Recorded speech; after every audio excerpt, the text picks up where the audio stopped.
On January 4, 2024, a Minecraft player with the username Drip set a new world record by beating the game in just 7 minutes and 1 second. But what do you think made this record so special? First, the run itself was absolutely insane. But second, after this the entire Minecraft speedrunning community became obsessed with one goal: breaking the 7-minute barrier. Thousands of attempts were made by players all around the world. Many players came close, but others failed due to bad luck or tiny mistakes. But it would take more than a full year before someone finally broke it. On June 12, 2025, a player known as Loki managed to finish the game in 6 minutes and 50 seconds. The 7-minute barrier was finally broken. People had done it. The first ever sub-7 Minecraft speedrun. But here's the question, is that really the fastest anyone has ever beaten Minecraft? Well, not exactly, and the answer is more complicated than you might think, because there are many different ways to beat the game. Some are official, some are kind of ridiculous, and others are so unique that you might be hearing about them for the first time. Before we get into the video, just a quick sellout. If you end up enjoying it, please like the video and subscribe to the channel because it would really mean a lot to me. So, what does beating the game actually mean in Minecraft? Basically, it means entering the end, killing the ender dragon, and going through the exit portal to see the end credits. But back when Minecraft was first released in 2009, that wasn't really an option because the end dimension wasn't yet added to the game. So no ender dragon and no exit portal.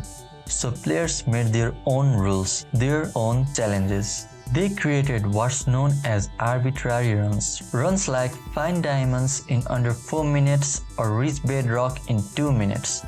There were even silly ones like ride a pig, kill a ghast, or reach the build height. But after the official release, when the end dimension was added, the community finally had a clear definition of what it meant to beat the game, and people started racing to be the fastest.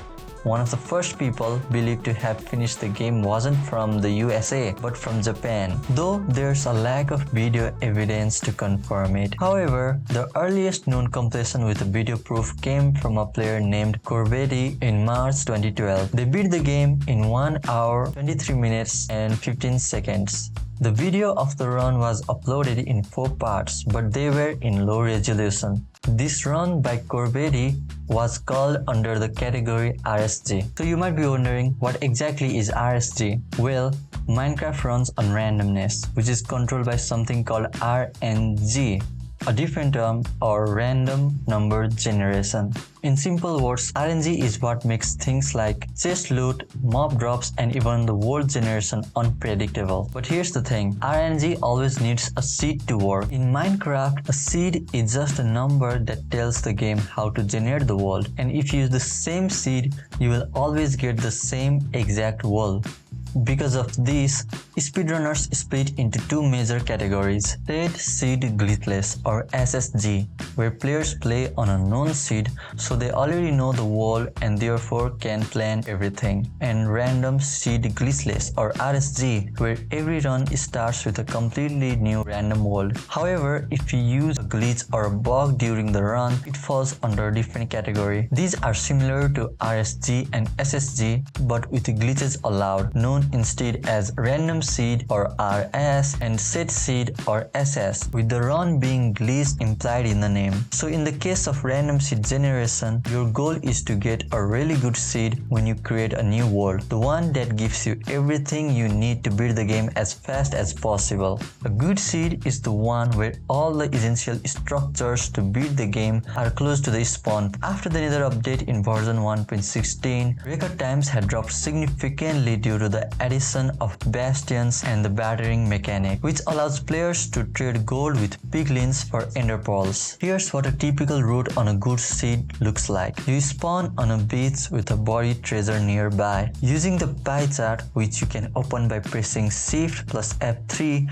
you can find the exact location of the treasure quickly, which can load, then you can head to the nether. There are 2 common ways to enter the nether the fastest way possible. One is finding finding a ruined portal with enough obsidian in the loot chest to complete the portal. The other one is finding the magma ravine in a deep ocean where you use lava and water to build a portal. Once inside the nether, you want to be near a bastion. You loot blocks of gold from the bastion and trade gold ingots with piglins to obtain ender pearls, strings for beds, and sometimes even obsidians to build another nether portal. Then you head to a nearby nether fortress, find a blaze spawner, and collect at least 4 blaze rods for blaze powder, with the hope of getting 4-eyed end portal later on. To reach the stronghold, the fastest way is by using a stronghold calculator. Using just one enderite throw by looking at the direction it flies, this tool can locate the exact coordinates of stronghold. It is really a thing right now in the speedrunning community. Then you travel through the nether again, because it's 8 times faster to travel than the overworld, and build a portal at the right coordinates corresponding to the overworlds, which puts you directly inside the stronghold. Once in the stronghold, you find the end portal. Activate it with your enderites and enter the end dimension. Now you could take the traditional route, destroying all the end crystals and slowly killing the ender dragon, but that takes way too long.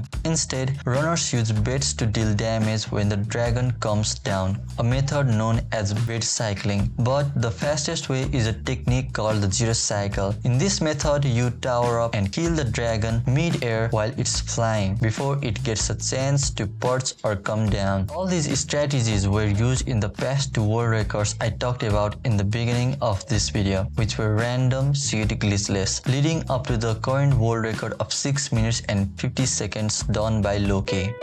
So you might think it must be easier to do a run on a set seed than a random one, since the world is the same every time. But there's been one big challenge since the beginning of this category: finding the perfect seed. So what should a perfect seed be like? An ideal seed is considered to have a stronghold near spawn, with a fully lit end portal with all 12 ender eyes already completed, which you can also guess is insanely rare. Players have, however, come up with several clever techniques to find good seeds that meet all the important requirements I mentioned earlier. They include massive brute forcing techniques and advanced tools to analyze millions of seeds. The current world record for set seed glitchless, played on the version 1.12, uses a seed where the stronghold is directly under the spawn and the end portal is already lit. And that is crazy, right? In this run, the player nihilist digs through the dot blocks right under spawn, dives into a cave, and uses a cobweb to safely land straight into the stronghold. From there, they grab a pickaxe from a chest, then pick up a bow and arrow by killing a skeleton on their way to an already lit end portal. The player enters the end, and what they do next might just blow your mind if you are new to Minecraft speedrunning. They kill the dragon with just one bow shot. But how? They use a technique called one shot. Oversimplified, here's how it works. When the player gets a knockback from the dragon when hit, it gives the player a high velocity. In simple words, it launches the player at a high speed in some direction. Now, when a player shoots an arrow while flying through the air at a high speed, the momentum gets transferred to the arrow. So basically, the faster you are moving when you shoot, the faster the arrow travels. And in Minecraft, a faster arrow means more damage, with literally no limit on how much it can do. If that arrow now hits the dragon right at this exact spot known as tickle spot, which is just like a few pixels in the dragon hitbox, the dragon instantly dies. And just like that, the world record stands at 52 seconds. So far, I have mostly talked about how a good or near perfect seed can make a huge difference in a Minecraft speedrun. But there's one thing I haven't mentioned yet, and that's the player's gameplay. This includes everything from the player's movement and technique to the deep knowledge required to pull off these runs. It's also a big reason why speedrunning is so appealing to them. The way runners play and execute each part of a run is absolutely insane. But no matter how skilled a player is, there will always be one thing missing: perfection. That's simply because humans have limits in how fast we can react and respond. To truly understand what a perfect speedrun would look like, something beyond human capability, there's a special category known as Tool Assisted Speedrun or TAS. In this category, players use mods and external software to simulate keyboard and mouse inputs frame by frame based on the exact state of the game. This allows for movements and actions that are literally impossible for a human to perform in real time. Runners take it even further by exploiting every single mechanic the game has to offer. That includes things like 100% drop rates from mobs, for example, always getting blaze rods on killing blazes and an ender pulse on killing the enderman, using glitches like item duplication, and even manipulating mob spawns and their movements to be exactly where they want them. Since the game inputs are hard-coded and planned frame by frame, TS runs are always done on set seeds, where the entire world is already explored and optimized for the best possible path. A YouTuber named DylanDC14 uploaded a video where they managed to beat Minecraft in just 20 seconds using this technique. And yes, the footage is absolutely insane. Things happen so fast you literally won't be able to process what's going on. To simplify it a bit, the run involves methods and glitches like item duplication, RNG manipulation, and many other advanced tricks, most of which are way too technical to explain in a single video. So you might have understood that TS isn't played by a human. It's a scripted run, basically a showcase of what a perfect gameplay would look like if every frame was planned and executed without any error. But even with all this perfection, there are some big problems with this category. TS breaks the golden rule of speedrunning: authenticity. The run relies heavily on quirks, on manipulations that are impossible for a human to pull off in a real-time gameplay. That's why TS runs aren't accepted as genuine speedrun, and they don't really have a place in the official speedrunning community. Alright, so we all know TS isn't considered a legit way, but what if I told you there's a way to beat Minecraft using a method the game itself gives you? Running commands in chat. Yep, with just one command typed twice, you can technically beat the game. The command is on the screen. This command places an end portal block right where you are standing. So the first time you run it, it teleports you right to the end dimension. Then you run it again and boom, you get to the end screen, which basically means you have beaten the game. I actually tried it myself and managed to beat Minecraft in under a second. Sounds cool, right? But let's be honest, it's kinda anticlimactic for this video. Plus the game itself names the commands as cheats, so it doesn't really count, right? But Minecraft has actually been beaten in less than 1 second from a unique and also a controversial category called time travel.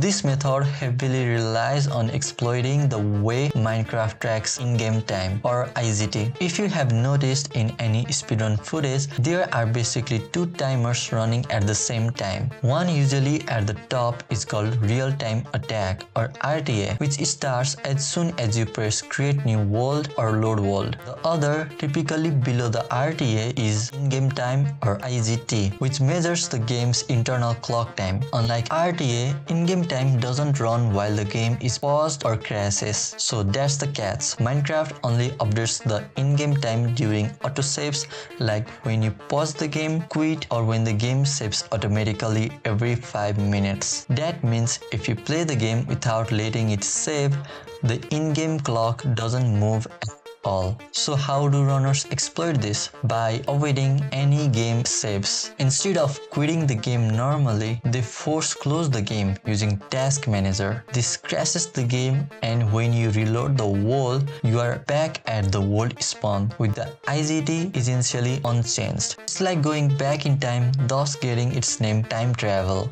But how do you save your progress if you have to crash the game every few minutes? Well, there are different techniques and glitches you can use to recover all of your resources and the distance you traveled, but explaining them in detail would take too long for this video.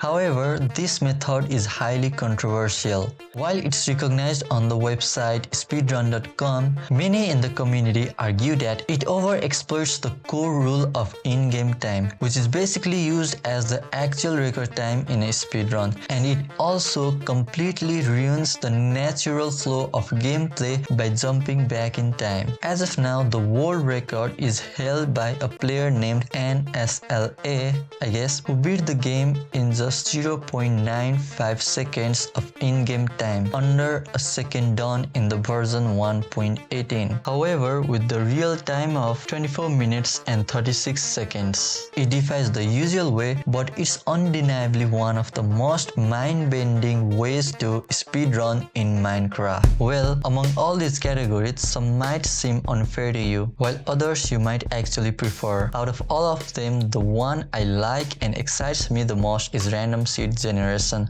where you get a fresh world every time, even with some RNG involved. Let me know your favorite category in the comments. Maybe it's the one I didn't mention, like all advancements or all achievements. I hope you enjoyed the video, and I will see you all in the next one.